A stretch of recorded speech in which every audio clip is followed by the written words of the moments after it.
자, 우리 옆에 분들과 다시 한번 인사하겠습니다. 오늘 정말 잘 오셨습니다. 자, 은혜 받기 원합니다. 여러분, 이 자리에 오신 여러분들이 참 귀합니다.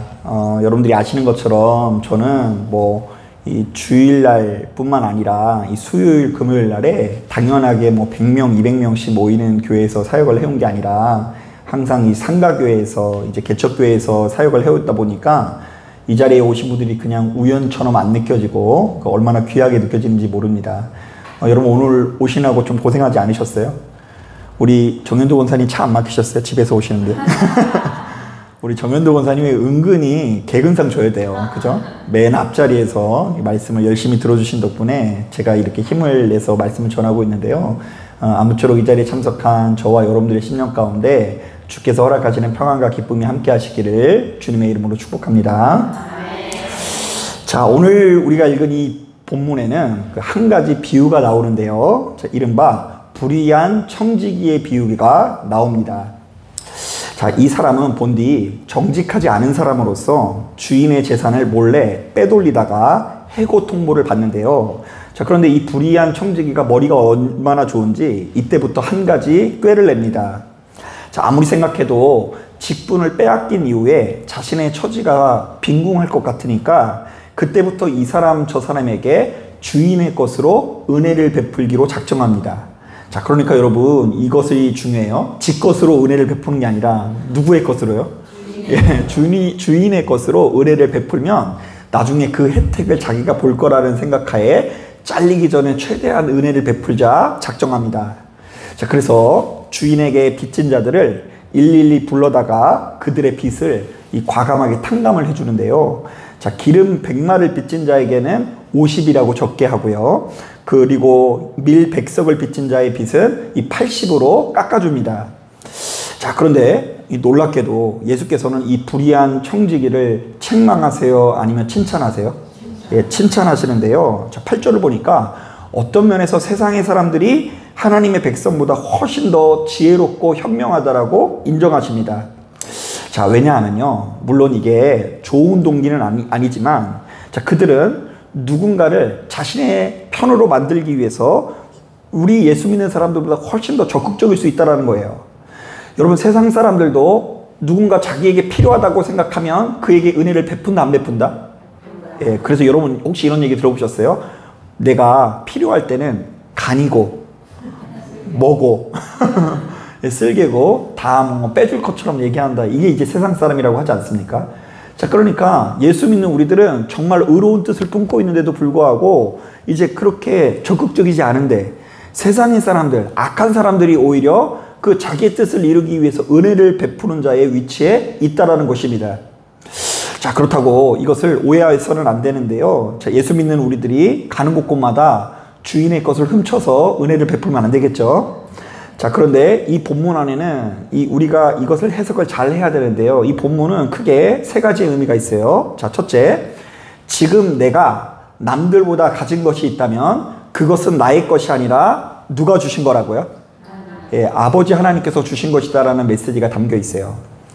자, 그러니까 내가 지금 남들보다 성공을 했건 남들보다 빨리 진급을 했건 돈이 많건 간에 이것은 영원히 내 것도 아니고 하나님께서 잠시 내게 맡겨주신 것으로서 일정한 때가 되면은 내려놓을 수밖에 없다라는 메시지가 담겨 있는 거예요. 자, 한번 따라 보겠습니다. 내가 가진 돈은 영원하지는 않다. 그래서 이제 세상 사람들이 그런 얘기 하잖아요. 죽을 때 그거 싸가지고 하는 거 아니다. 이런 얘기 들어보셨어요?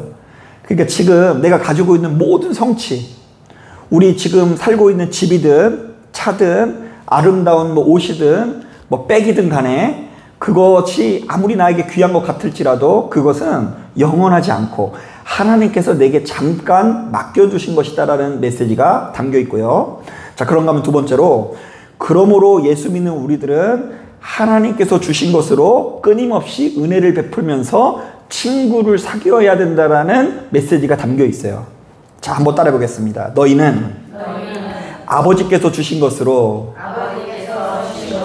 친구를 사귀어야 한다. 친구를 어떻게 사귀라고요? 은혜를 베풀면서 사귀어라. 근데 이때 은혜라는 것은 대가 없는 사랑 내지는 희생을 의미합니다. 내가 이렇게 커피를 5잔 사왔으면 너도 한 2번, 3번은 사야 되는 거 아니야? 뭐 이런 것 때문에 우리가 삐그덕거릴 때가 있죠. 그런데 이 은혜는 뭐예요?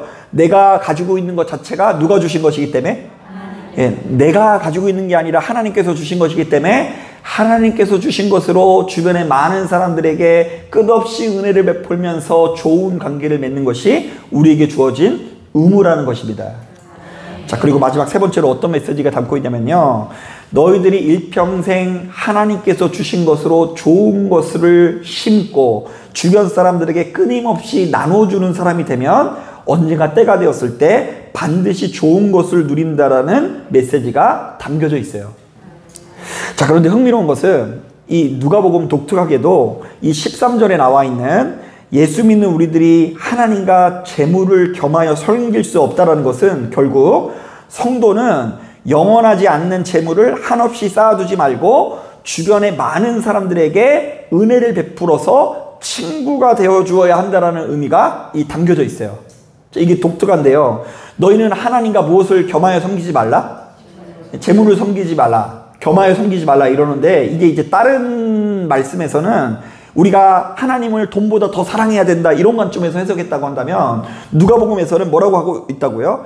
하나님께 주신 재물을, 네 것도 아닌데 그것을 쌓아두지 말고 주변에 있는 많은 사람들을 어떻게 해야 된다고요?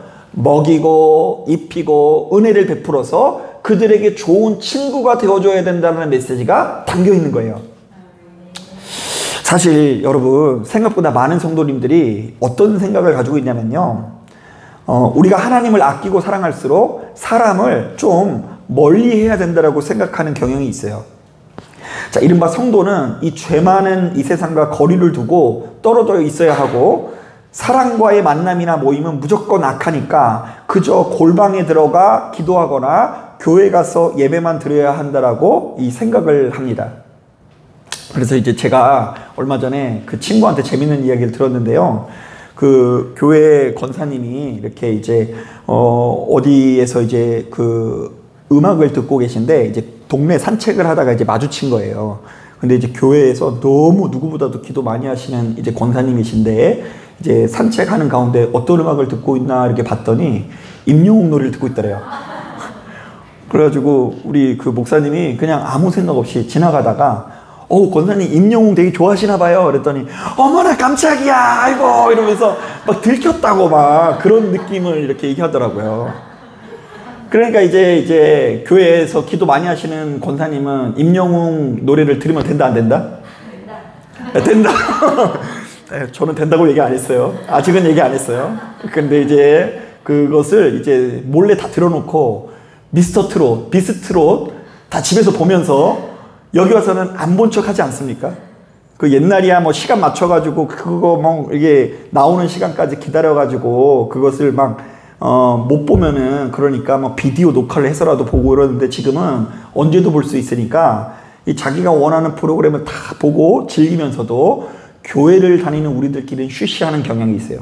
드라마도 안 본 척, 음악도 안 듣는 척, 세상 친구든 무슨 하나님 친구든 간에 자꾸 우리가 하나님을 가장 크게 여겨야 되고 사람을 만나서면 안 된다라는 그런 논리가 우리에게 담겨져 있죠.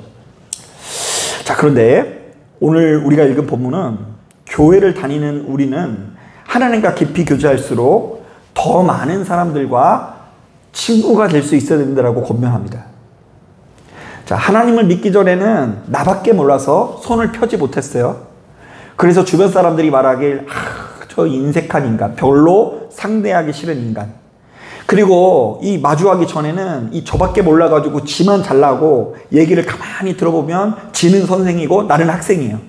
그래가지고 이렇게 서열처럼 이렇게 딱 있어가지고 이 인상을 찌푸리게 해가지고 거리를 두는 사람이었는데, 뭔가 저 안에 은혜가 들어가고 이 아이가 겸손해지고 하나님 안에서 낮아지고 나니까 주변에 더 많은 사람들과 교제하고 사람 맞는 역사가 나타나야 되는데, 바로 그때에, 바로 그 교제의 온기를 통해서 우리의 삶이 풍요로워진다라고 해석하고 있는 거예요. 그러니까 너희가 하나님과의 관계가 뜨겁다고 해서 다 해결되는 것이 아니라 그것은 반쪽짜리일 뿐이고, 하나님과의 관계가 온기가 돌기 시작했다고 한다면 주변의 많은 사람들과의 온기도 돌아야 된다라고 권면하고 있는 것이죠. 여러분, 공교롭게도 오늘 새벽 기도회 때 우리 성도님들과 이런 말씀을 나누었습니다. 여러분, 에스겔서 18장을 보면 이 당시 백성들이 이 나라가 망하고 바벨론 포로로 끌려가게 되니까 이 모든 고난의 원인을 누구 탓하는 줄 아세요? 조상 탓을 해요. 사람은 원래 자기 탓이라고 하는 사람이 없어요. 그래서 아담은 누구 탓이요? 하와 탓. 하와는 또 누구 탓? 뱀 탓. 여러분은 그 중에 어떤 위치예요? 뱀이요? 하와면 다행인 거예요. 집에서 뱀처럼 살아가시면 이제 모든 천덕꾸러기가 되는 건데, 사람은 이렇게 책임지기보다 이 자신의 책임을 전가하잖아요. 저도 이제 얼마 전에 이제 우리 태성이가 머리가 좋은 것 같아서, 야, 아빠 닮았다, 이렇게 이야기하고, 우리 수민이가 뭔가 이해를 못하는 것 같아서, 야, 엄마 닮았다, 이러니까 얘기하더라고요. 아빠는 꼭 좋은 거는 자기 닮았다 그러고 안 좋은 것만 얼마 닮았다 그런다고. 이것도 일종의 누군가를 탓하는 본성일 수 있죠. 그런데 이 에스겔서에 나와 있는 사람들은 예루살렘이 이제 망하려고 하고 나라가 기우니까 이 모든 원인을 조상의 탓으로 돌렸어요. 그리고 나서 자신들은 조상들의 범죄로 인한 피해자로 해석을 하는 경향이 있었습니다. 자, 그런데 하나님께서 바로 이런 상황 속에서 그들에게 이렇게 말합니다. 아들의 영혼은 아버지 영혼에 속한 것이 아니라 오로지 하나님께 속했다. 그러므로 조상의 죄는 후손에게 영향을 끼치지 못하며 각 사람은 자기 자신의 행위에 따라 심판을 받으리라. 그러니까 여러분, 조상의 죄랑 싸우시면 안 돼요. 예수 그리스도의 능력으로 그것은 끊어지고 이제 우리들은 이제 자기 인생을 스스로 책임지는 위치에 서게 된 거예요. 자, 그런데 그러면서 하나님께서 각 사람을 판단하는 기준을 이 5절부터 20절까지 18장 에스겔서 18장 5절부터 20절까지 이 쭉 나열하는데 그 모든 내용들을 요약하면 두 가지로 요약할 수 있어요. 첫째, 너희는 하나님을 사랑하라. 이게 첫 번째 계명이고요. 그리고 여러 가지 뭐 이것저것 이야기가 나오고 있지만 그 두 번째 계명은 하나님을 사랑하라는 계명보다 훨씬 더 많은데요. 그 계명은 너희는 내 이웃에게 피해를 주지 말고 사랑하라라는 이 권면이 담겨 있어요. 이 두 가지가 너희의 인생을 복되게 만들 것이다. 자, 한번 따라해 보겠습니다. 너희는 하나님을 사랑하라. 하나님 사랑하기 위해서 이 자리에 나오신 거예요. 그런데 너희가 하나님을 사랑하고 하나님과 깊은 교제를 맺었다고 한다면 그 사랑을 바탕으로 누구와의 관계가 회복되어야 된다고요? 이웃과의 관계가 회복될 때에 그 계명으로 인해서, 그 계명 준수로 인해서 너희의 인생이 복되게 변하게 될 거라고 말씀하십니다. 그 조상의 죄로 인해서 내가 잘 사는 게 아니라 못 살거나 조상이 잘해가지고 뭐 쌓아놓은 은덕이 있어서 내가 잘 되는 게 아니라 내가 하나님을 너무나 사랑하고 주변에 있는 이웃을 아끼고 사랑하는 것이 쌓여서 우리의 인생의 방향이 좋은 곳으로 나아간다라는 것이죠. 여러분, 미국의 사회학자 조나선 화이트라는 사람은 바른 행복이라는 책을 통해 인간이 각박한 이 세상 가운데 행복을 느끼려면 두 가지와 연결되어 있어야 된다고 주장을 합니다. 자, 이 사람이 저명한 사회학자인데 인간의 행복에 대해서 연구를 했는데 우리가 행복을 누리기 위해서 무엇이 필요하냐? 첫째, 이 사람은 독특하게도 자신보다 더 큰 세계와의 연결을 통해 경외심을 회복한 사람이 행복을 누린대요. 자, 이게 무슨 말이냐면 내가 이 세상에서 첫 번째라고 생각하는 사람들, 내가 상전이고 다른 사람들은 나보다 다 이 부족한 사람이에요. 그런 사람은 행복하지 못해요. 나보다 더 큰 세계가 있다는 걸 깨닫고 자기 자신의 자금을 발견할 수 있어야 된다고 하는데요. 이것은 곧 이 신앙을 의미하는 것만은 아니고요. 그 대자연을 목격하기 위해서 여행하시는 분들이 있죠. 그런데 저기 어딘가에 엄청난 폭포를 경험하는 거예요. 그리고 저기 엄청난 대자연 앞에서 인간이 별거 아니라는 것을 느껴요. 자, 그런데 거기서 그 등산하면서 그 대자연에 압도돼가지고 나는 이렇게 느껴지는 사람 있죠. 돌아오면 저절로 행복해진대요. 욕심을 내려놓게 되고 이 죽음의 위기를 겪으면서 인간이 가지고 있는 생명이라는 것 자체가 작고 연약하거나 죽을 고비를 넘기게 되면서 이제 자기 자신이 조금 더 행복한 길로 나아간대요. 자, 이게 이 조나선 화이트라는 사회학자가 주장하는 행복의 첫 번째 조건이고요. 그런가 하면 두 번째로 주위 사람들과의 좋은 관계를 통해서 누리는 연대감이 강하게 자리 잡고 있을 때 인간은 행복해질 수 있대요. 그러니까 맨날 대자연만 보면 돼요, 안 돼요? 안 돼요. 거기 혼자 가면 안 돼요. 누군가랑 같이 가가지고 야, 그때 그거 기억나? 그때 그게 너무 좋았잖아. 그때 거기서 우리가 그 폭포 앞에서 컵라면을 까가지고 컵라면에다 물을 부었는데 그 먹었을 때 그 라면 맛이 내 인생에서 최고의 행복이었어. 이거를 말할 수 있는 사람이 있으면 더 행복하고, 말할 수 없어서 그냥 혼자 먹고 돌아온 사람들은 돌아올 때 불행하다라는 거예요. 그래서 나 혼자 골방에 처박힌 사람은 세상 불행한 사람이고, 사랑하는 사람들과 함께 어울리는 죽음을 맞이할 수 있는 사람이 훨씬 더 행복한 인생이라는 된다라는 것이 이 사람의 주장입니다. 자, 그런데 저는 확실히 목사여서 그런지 여기에 나와 있는 내용도 이렇게 들리더라고요. 첫째, 너희는 누구를 깊이 사랑하고, 예, 이렇게 하나님과의 관계 가운데 하나님의 크심을 알고 나의 작음을 알아야 된다라는 메시지로 들리고요. 그리고 그 사랑을 바탕으로 우리 주변에 있는 이웃을 사랑해야 된다라는 메시지로 들리더라고요. 여러분, 행복해지기 위해서는 하나님을 사랑하면서 나의 작음을 깨달아야 되고요. 그렇게 작음을 깨달은 사람들이 주위 사람들과 좋은 관계를 맺을 수 있는 거고요. 좋은 관계를 맺은 그 사람이 주변의 많은 사람들과 더불어서 하나님의 나라를 누리게 되는 것입니다. 그러니까 여러분, 하나님의 나라를 오해하시면 안 돼요. 골방에서 열심히 막 기도했더니 남들 눈에는 보이지 않지만 천사가 막 떡을 구워주시고 갑자기 꿀을 먹여주시고 그래서 아, 행복해, 여기가 낙원이구나, 막 이렇게 말하는 게 천국이 아니라 바로 하나님께서 주시는 그 에너지를 통해서 더 많은 사람들과 친구가 되고 은혜를 베푸는 사람이 되는 것이 행복의 길로 나아간다라는 거예요. 은혜를 베푼다라는 의미를 아셔야 돼요.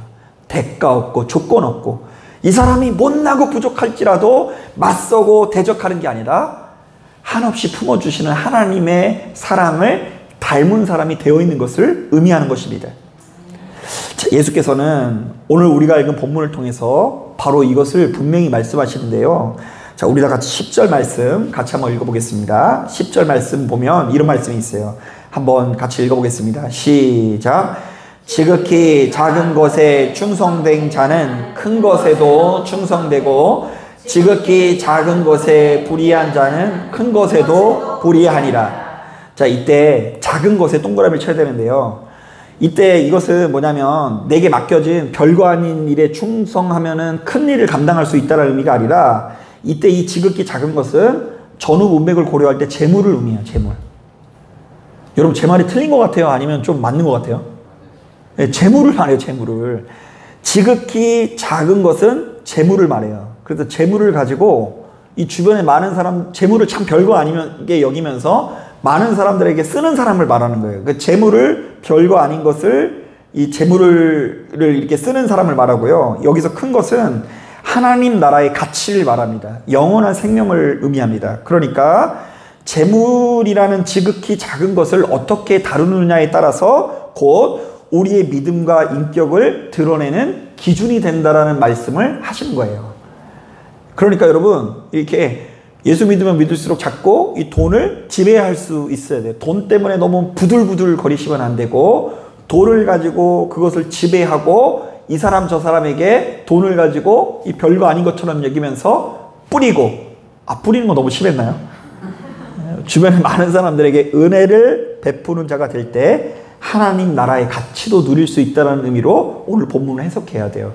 이게 이제 다른 복음서에도 나오는데 이 누가복음에서 해석하고 있는 독특한 해석이에요. 자, 바로 이런 점에서 여러분, 필연적으로 예수 믿는 우리들은 늘상 이 세상의 권세를 별거 아닌 것으로 여겨야 돼요. 간혹 가다 보면 예수 믿는 사람일수록 꼭 잘 나가는 자식 자랑만 하고 못 나가는 자식은 찬바보로 이렇게 여길 때가 많죠. 여러분, 안 그러세요?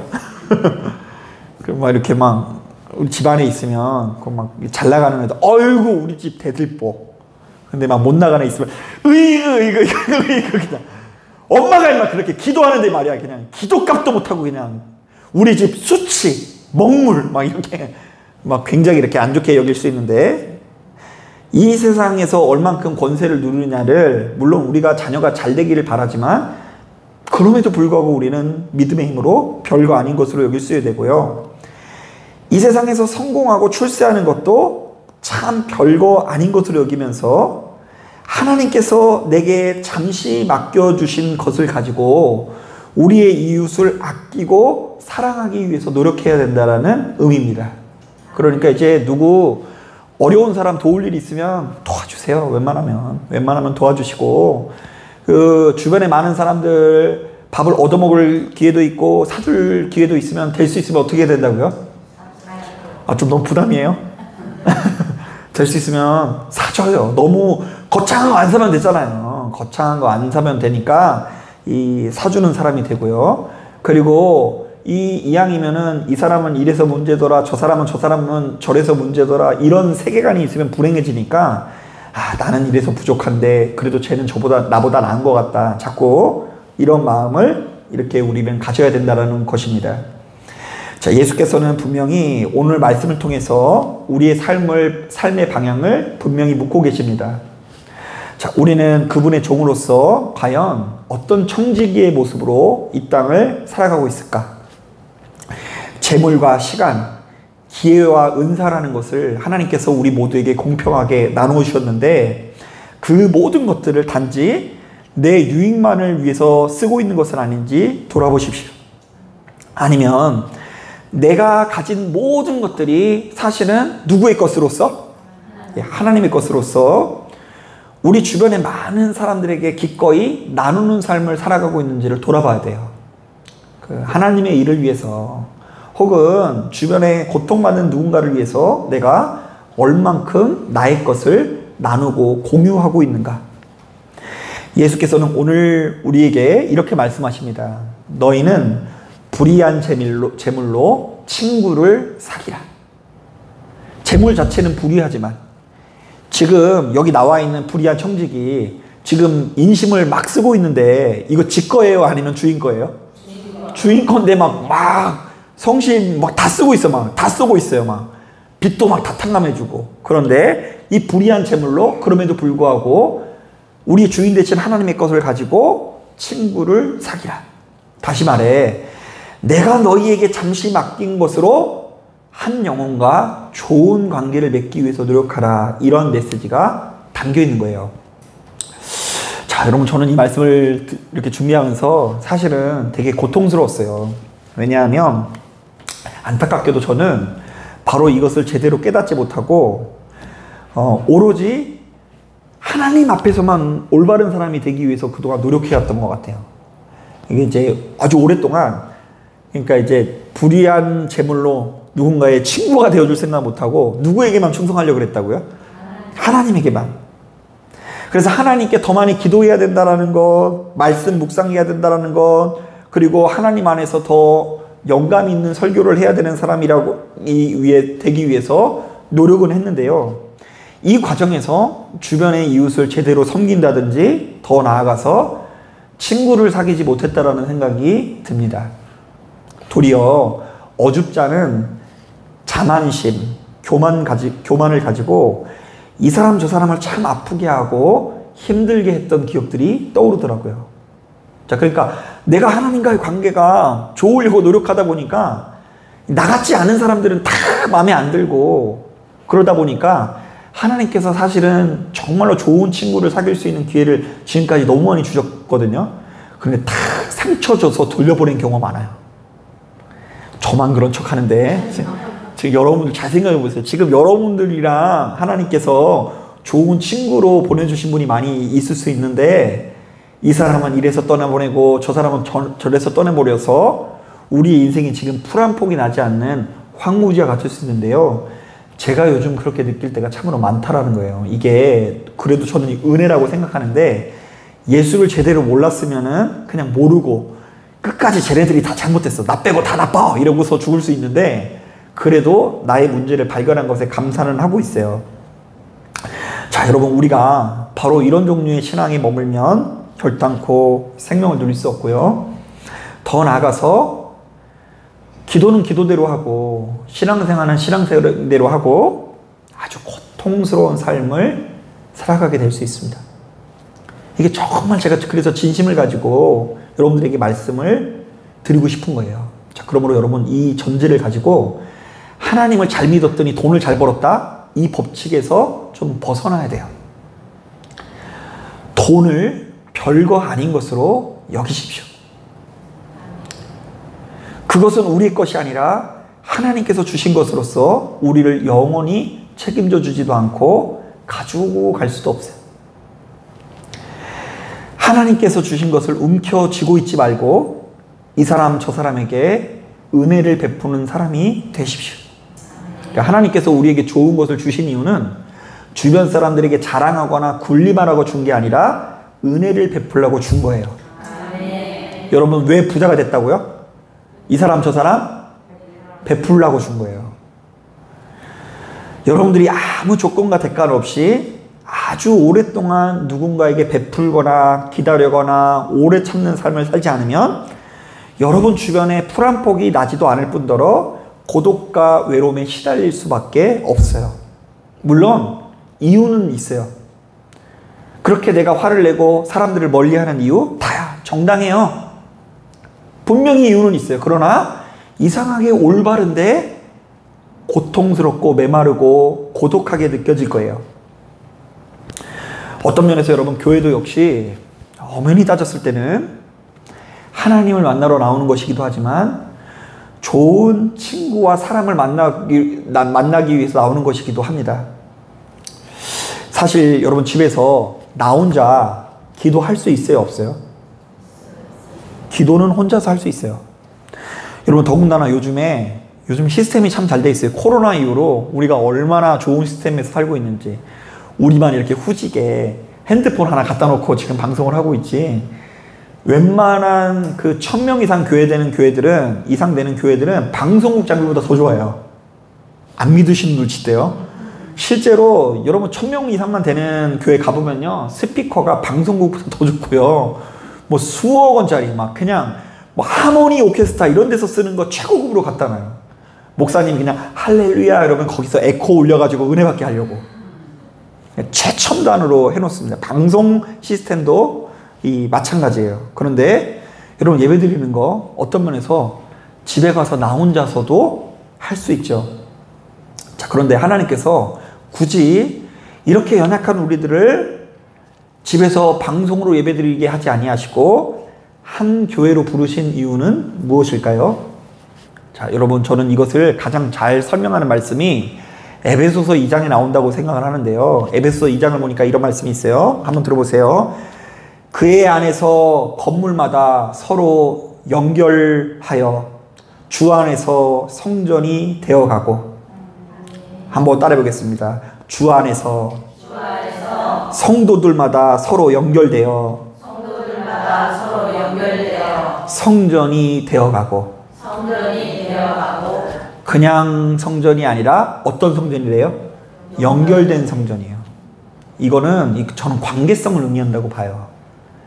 그러니까 어디도 연결되지 못하는 사람이었고 이게 구석에서 고립되어 있어야 되는 사람인데 그래도 교회 나오니까 주변 사람들과 어떻게 된다고요? 연결된다. 그 연결되는 과정에서 여러분 때로는 진짜 열받은 일도 생기고요. 차라리 교회 아니었으면 그냥 한 방 치거나 그냥 여기라도 탁 뱉고 그냥 그러면 모르겠는데 또 목사님이 또 그럴 때쯤 와가지고 원수를 사랑하십시오. 뭐 이렇게 얘기하면 막 성질 막 내는 거예요. 막 나는 거예요. 막 이게 목사님 같으면 이걸 용서할 수 있겠냐고. 이게 내가 진짜 교회가 막 여기만 있는 것도 아니고 저 사람을 내보내든 내가 나가든 뭐 그런 갈등이 우리 안에 계속해서 찾아올 수 있는데 하나님께서 우리를 연약한 우리들을 그래도 이 교회로 부르시고 그리스도 예수의 이름으로 서로 연결된 성전을 만들기 위해서 우리를 부르셨대요. 자, 그리고 그 뒤에 보면 이런 말씀이 있어요. 들어보세요.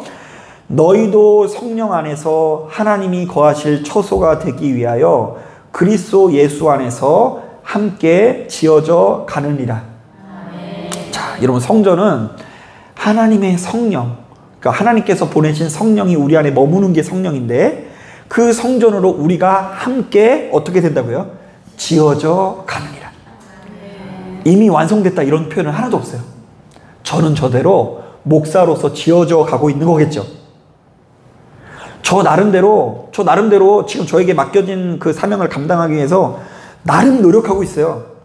엄청 편해 보이죠? 해봐요. 해봐요. 한번 해봐. 한 번만 나와서 설교를 한번 해보세요. 특히 주일날. 눈들이 얼마나 많은지. 저는 이제 목사로서 부름을 받아서 저에게 맡겨진 말씀을 잘 건강하게 풀어내야 된다는 사명을 감당하기 위해서 노력을 하는데, 때로는 잘 될 때도 있고 안 될 때도 있고 뭐 이러는 과정에서 저 나름대로 이불킥을 하기도 하고 막 절망하기도 하고 역시 나야 이럴 때도 있고 좌우지간 왔다 갔다 거리지만 그럼에도 불구하고 지어져 가고 있고, 이 자리에 계신 권사님은 권사님대로, 집사님은 집사님대로, 성도님들은 성도님대로 다 지어져 가는데, 가만 보니까 처음 봤을 때보다 지금 다 더 좋아지셨어요. 아멘 소리 약하시면 이거 안 돼요. 지금 제가 봤을 때 여러분들 처음 만났을 때보다 다 좋아졌어요. 진짜 왜 좋아졌냐?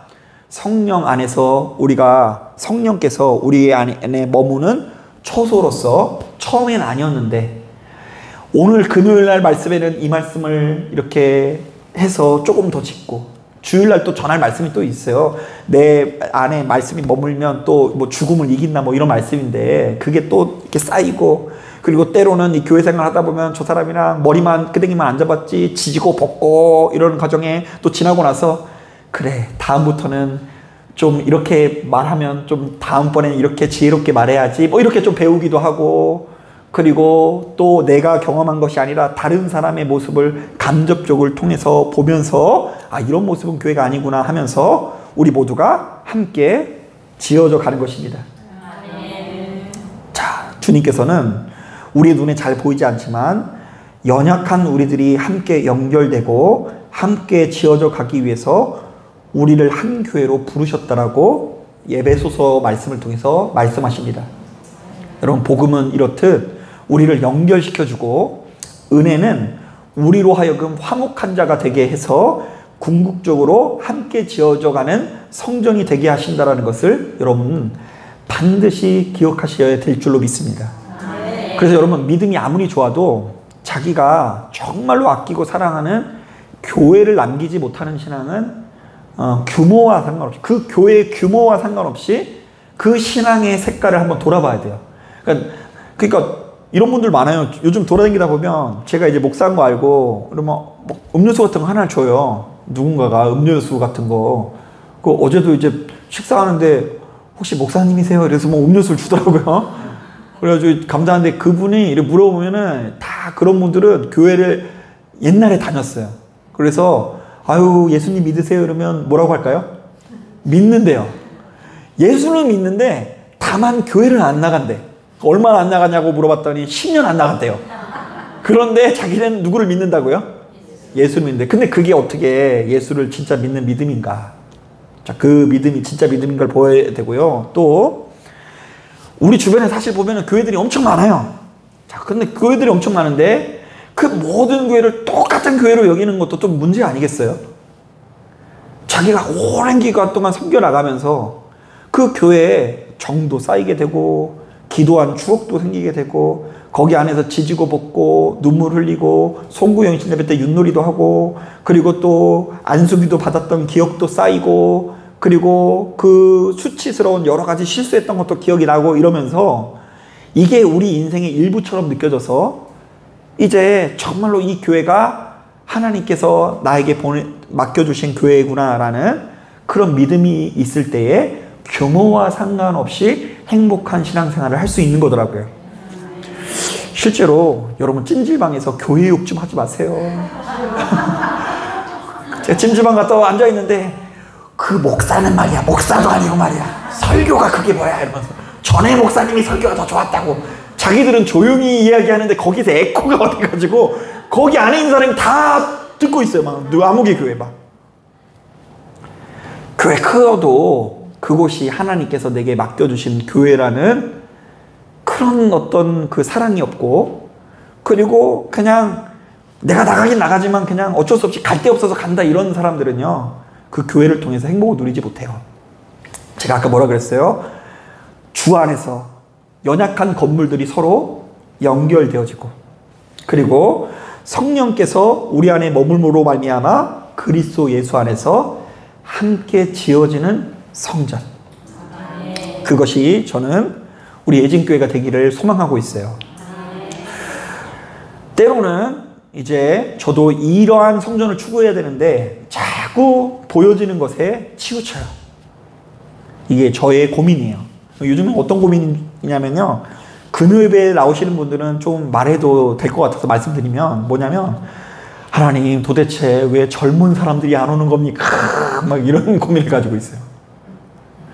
그래서 이제 가는 데마다 이제 이런 질문을 해요. 좀 큰 교회 목사, 유명한 목사, 잘 나가는 목사 만나면 어떻게 해야지 3040이 부흥을 합니까? 늘어납니까? 물어봐가지고 대답해 주는 것마다 다 내 맘에 안 들어. 그렇게 하면은 자기네 교회들은 잘 될 것 같은데 우리 교회에 적용할 수 있는 게 아니에요. 근데 이제 얼마 전에 한 친구가 좀 의미심장한 얘기를 하더라고요. 야, 우나, 그 젊은이들이 이렇게 부흥을 하려면 뭘 보면 되냐면, 니네 동네로 가가지고 주로 돌아다니는 사람이 젊은이가 많은지 나이 드신 분이 많은지를 돌아봐야 돼, 이렇게 얘기해 주더라고요. 근데 저는 그때 들을 때도 한 귀로 흘렸어요. 아이, 지가 뭘 알아, 이러면서 뭐 이렇게 생각을 했는데, 그게 얼마 전에 엊그제 백옥 갔다가 제가 한번 확 느낄 수 있었어요.